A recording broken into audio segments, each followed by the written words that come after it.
And we will start with Yoshiki Nishimura and his beautiful film, Dear Daisy. Yoshiki, you used, it seemed to me that you used a similar technical procedure, how to create the images as in your previous films.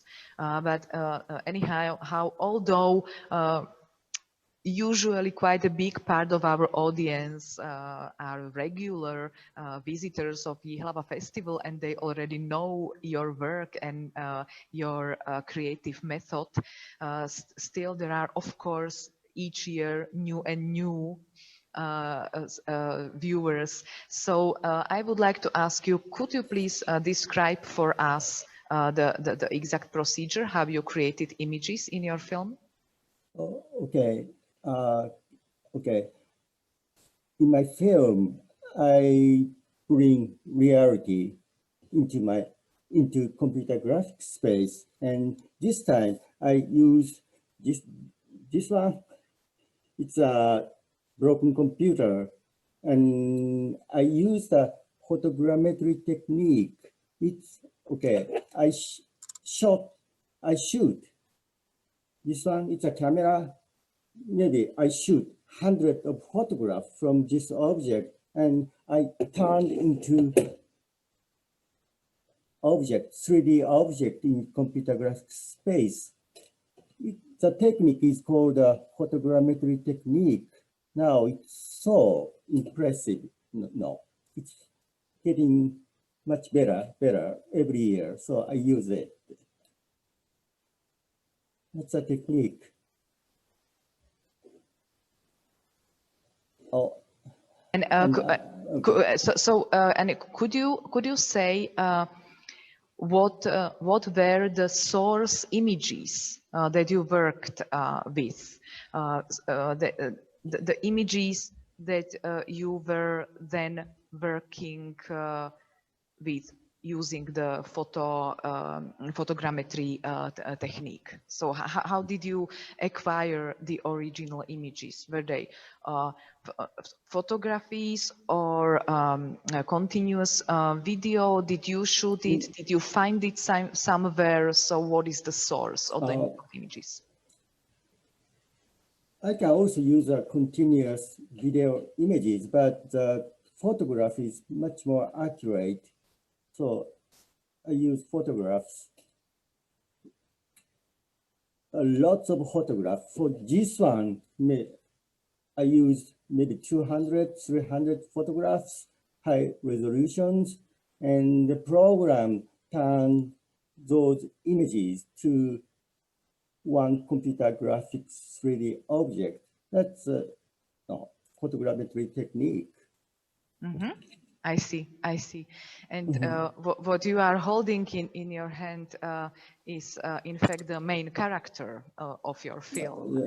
It's the broken. It's part of the broken computer. And as you wrote somewhere in the explication about the film, you had almost an emotional moment when your computer broke, or when you broke the computer. So I'd like to ask you about the what do you think, how the relation between people and the machine has developed, and where we are now in nowadays. What is the relation between a person and his or hers very intelligent computer? Actually, the relationship with advanced digital technology was not I wanted to show in this film. I wanted to show my emotion, my sensation when I experienced when I smashed the computer. So maybe I need to talk about how I happen to make this film, I think. Okay. So I started to make this film with a brief inspiration that was, it might be interesting to show the computer graph, to show the computer graphic images of this one. That's, that's my starting point. And however, when smashing the computer like this, I struggled with my conscience, right? And just like, oh, I am like a psychopath. Yeah, really. And hopefully I'm not. And it must have been a very weird look. I was smashing the computer with a big hammer in the backyard of my house like this. And it's kind of weird, no. And the feeling, the sensation I experienced from my behavior for making a film was so unusual, so bizarre. I noticed when I smashing. So I think it led me to make this film. So,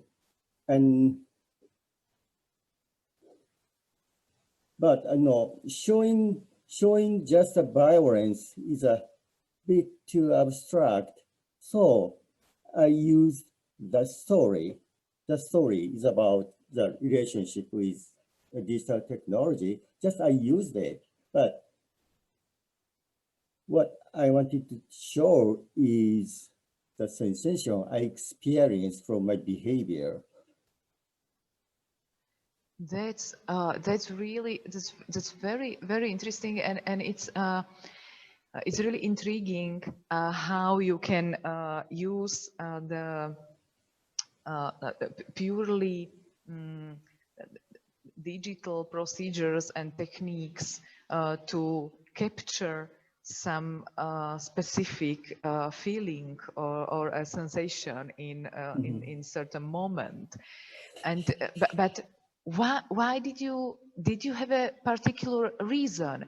Why did you smash the computer? It's really a kind of a radical gesture. Yeah, Did yeah. you have a particular reason? Oh, just I thought it might be interesting to show this one in computer graphics space just as this is. That's my first starting point. And then, no, oh, it's not unusual. My behavior is very unusual. It's kind of mad. I noticed, so it's kind of strange. No, I didn't plan to make this film first, but in the process, no. It's so yeah, it's so beautiful how you are self-reflecting and self-critical towards this performative act that really can be perceived from many perspectives, but you are really it's beautiful what is your position and how you reflect that. And I don't know. Actually, I noticed the meaning of this film after I made this, I made the film. After I made the film, I noticed, oh, what I did. So that's I the see. truth. I see. Yeah. So it's yeah. So it's really possible that even in your case, that you have quite a consistent method of how you work with the images and how you create your works. Still, the work can subsequently tell you something even maybe new about Yeah, yourself and about yeah. exactly. Mm, The film, the work yeah. did tell me, oh, what's about me. So the work tell me about my Yeah. sensation. That's kind of no weird, interesting. Or even to me, it's interesting. Yes, that's a fantastic point concerning the authorship and the way how the author thinks and how he or she uses certain tools that even in repetitive using of certain tools, the work can surprise you back. That's really fantastic. Okay, thank you very much, Yeah, thank Yoshiki you. Nishimura, director of the film Dear Daisy, that you can see in the second program of the broad competition of Fascinations programs. Thank you, Yoshiki. Thank you. Goodbye for now. Good night. And good night to you. Good Yes, night. exactly. Good night.